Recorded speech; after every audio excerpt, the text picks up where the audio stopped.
The mood is very grim on Capitol Hill right now. At 11:59 p.m. Eastern, Tuesday night, that is the deadline for the two sides to reach a deal and pass legislation to avoid the first government shutdown in more than 6 years. But right now, virtually no one thinks that a shutdown can be averted. I think we're headed to a shutdown because the Democrats won't do the right thing. Their bill has not one iota of Democratic input. President Trump's meeting with Senator Chuck Schumer, the top Democrat, and Hakeem Jeffries, the Democratic leader in the House, along with the top Republican leaders in the House and the Senate, only seemed to deepen the standoff.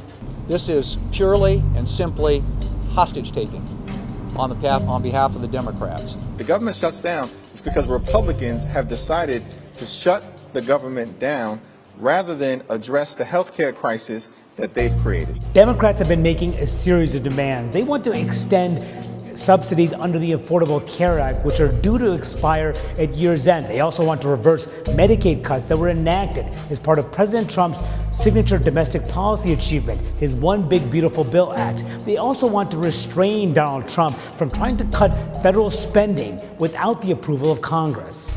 Republicans say that is a non-starter. They simply want a straight extension of government funding until November 21st. This right here, ladies and gentlemen, is what we're talking about.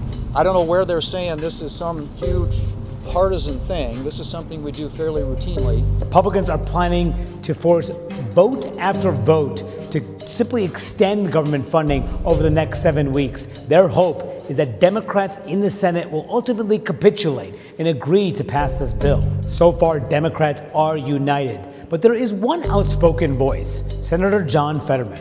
Right now, it's like you're running the risk of plunging our nation into chaos. Millions and millions of lives will be upended. What kind of message does that send to our country and to our allies and to our enemies as well, too?